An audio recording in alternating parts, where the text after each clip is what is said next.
Yeah, I think if you look at the numbers and the direction the NDA is going, not only is it alliance chemistry, it is also the caste calculus which has worked in their favor.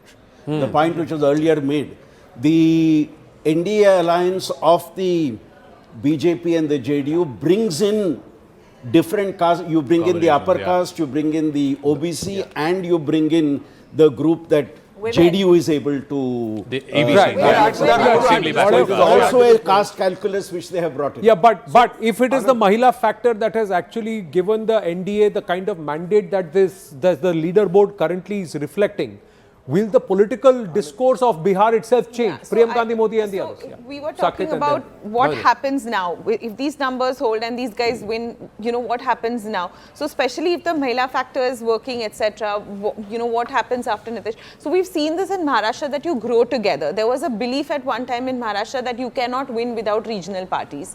We have, the BJP has almost gotten to a point where it is going to be able to win perhaps without a regional party in the next Bihar, I'll tell you one thing. The BJP does not have a leader or a face in Bihar who can actually motivate and mobilize the party and cadre out to choose only for that party. BJP does not have it. In Maharashtra, BJP went on shopping and they shopped very well. Shopping while comparisons are important, it's important to also understand the political context of a state.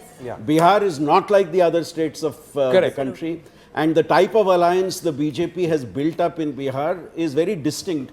And the fact that they had to retain Nitish as part of their alliance indicates the importance of the regional parties for the BJP in Bihar. And therefore that also explains. Nitish also realized that he can survive and he can prosper only with the NDA and with the BJP. And therefore, even if the BJP emerges as the single largest party in the NDA, I don't think that would imply any chief minister change. You will still have to go with Nitish Kumar. No, Nitish will be the chief minister. It is just is there a post-Nitish era in the horizon, and should all parties prepare for that in Bihar, especially within the NDA? That's one question. What they will do in the next 5 years under Nitish Kumar, if these results hold, we'll have to see. Now the lead has slipped down under 150. It's 149. I think there is one other change that will happen in the next 5 years. If you looked at Hindutva, it was supposedly worked pretty well as an umbrella strategy. I think in Bihar, we have what Professor Shastri said, they've got the caste equations right. But if the BJP and the NDA, I would say overall, is smart, they will shift the narrative to development. Now, it's not the development of Maharashtra, but it's a development of something that is unique to Bihar. Any discussion of post-Nitish, frankly, doesn't really make sense because he's going to be there. So, next 5 years, they're going to plan what they're going to do. Just another 6 seats to go, of which the leads have not yet come. They have not yet been plotted, viewers. And the NDA has crossed the 150 number again, 152 leads. If those 6 seats come, will this further go inch towards the 160 mark? That's the target that was set by the NDA for themselves. Yes, Nalin and then Rahul. So, one of the reasons why Bihar is different, and the point that Professor Shastri was making about the alliance politics. Bihar is unlike UP. So, for example, Bihar has about 10% more forward caste than UP.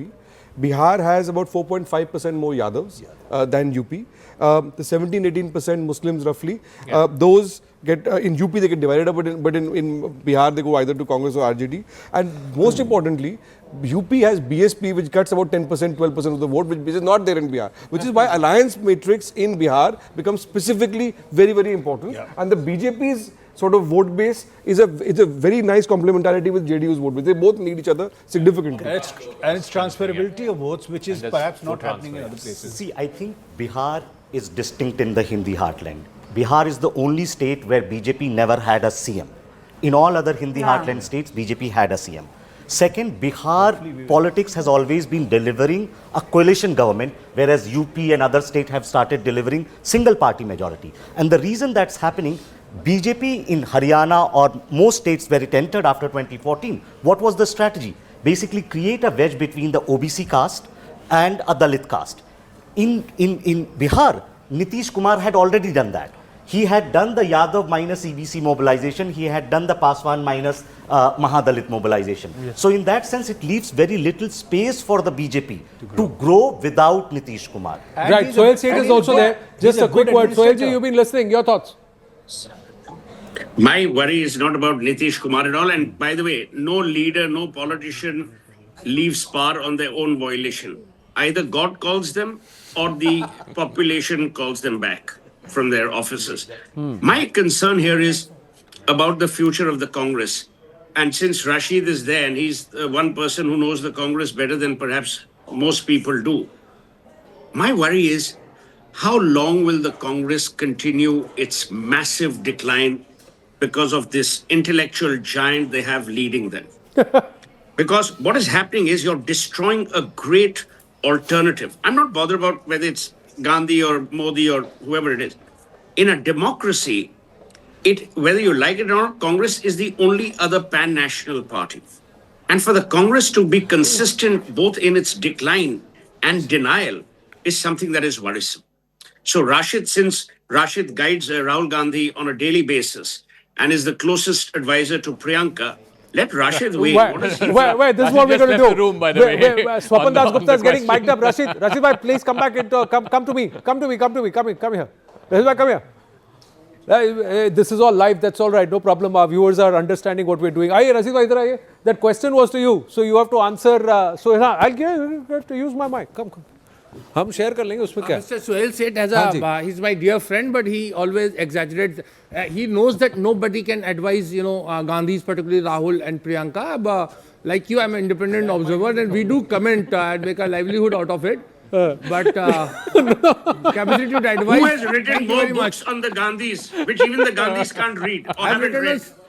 I've written on Scindias also, so I mean, I But don't you're advise talking them. about people who don't like to read But your about point, themselves. you see, the Gandhis need to sort of reinvent and look at. They think that it is their, duty to take. It's the, called the Congress entitlement. party It's a simple leadership. word, entitlement.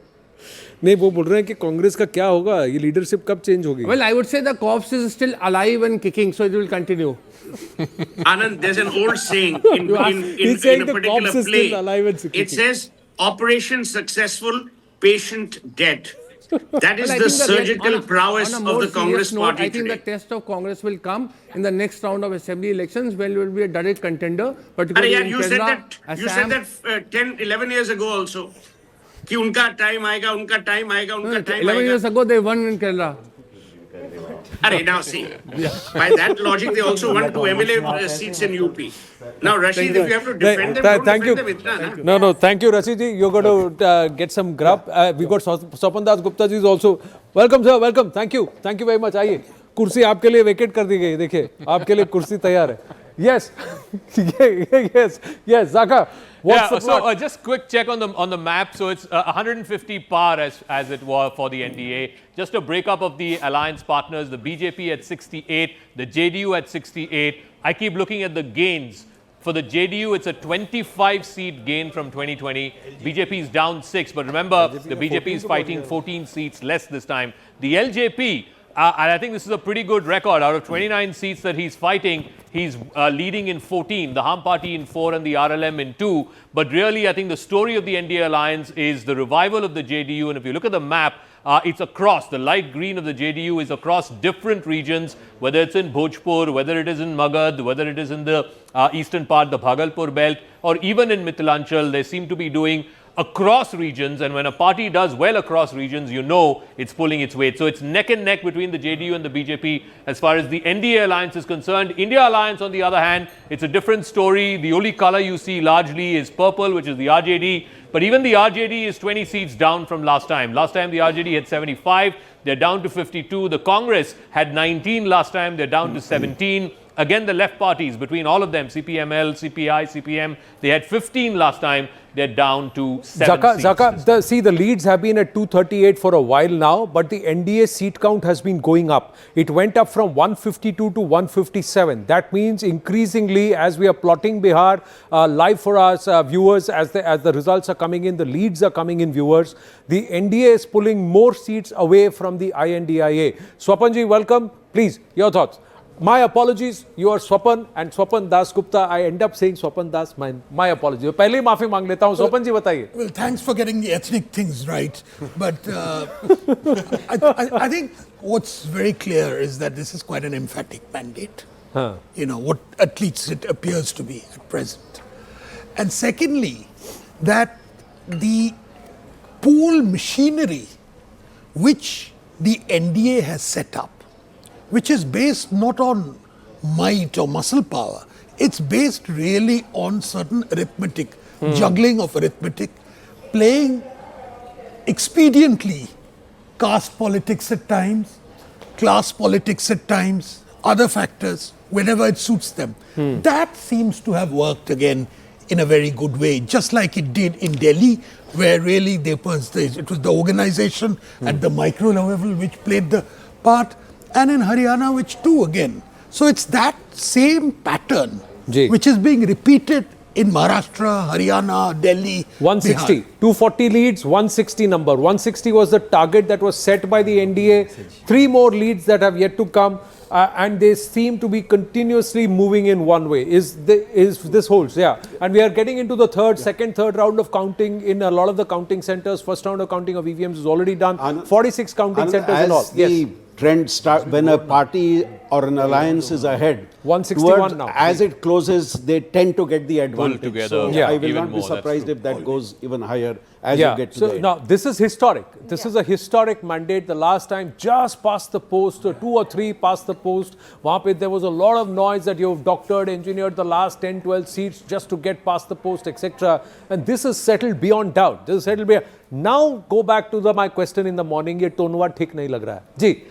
No, I'm going to go back to that development-led growth conversation, because I think now that for the voting pattern to change from like the caste politics to development-led, performance-led voting, you know, I feel like going back to again what Mr. Seth said, that infrastructure is very much required. I think that increases and changes aspirations of people, and I think that's where BJP kind of brings in its strong suit also in that double engine Sarkar performance, and I think that's the game changer here. Look at it. Sorry, interrupting.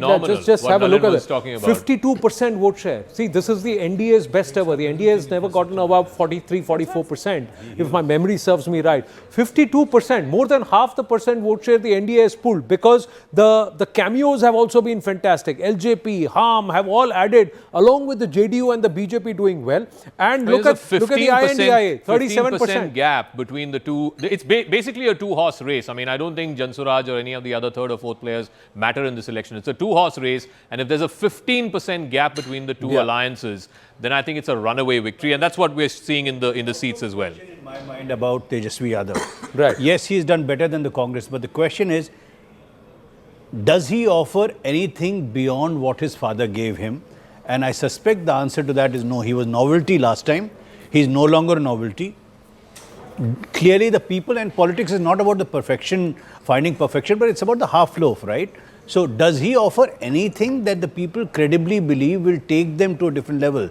Now, if he is not able to do that, my personal belief is that Tejasvi's vote share going forward is going to be tough to hold, because there will be other people nipping at his heels for that same MY base. Same MY, but now the MY factor itself changes to Mahila and Yuva. Correct, And exactly. we're going to quote Sandeep ji very aggressively, and I'm going to borrow him, because he said, one, who's got the trust factor? Yes, unemployment is an issue. Who does a Bihar voter trust will solve this issue for us. The second one is the alliance chemistry. Now, this alliance chemistry is far more visible within the NDA than anybody else. We got something else also to show you. Rahul Shivshankar walks in. Good early morning. Yeah, you're walking on a good day and a good time. Well, the EVMs are not having such a great time, unfortunately, because we've already got the Congress stepping in and saying that, look, when you delete a large number of voters, etc., there's going to be a problem. See, and of course, you saw the vote share, the right? EVMs. You saw the vote share. Now have a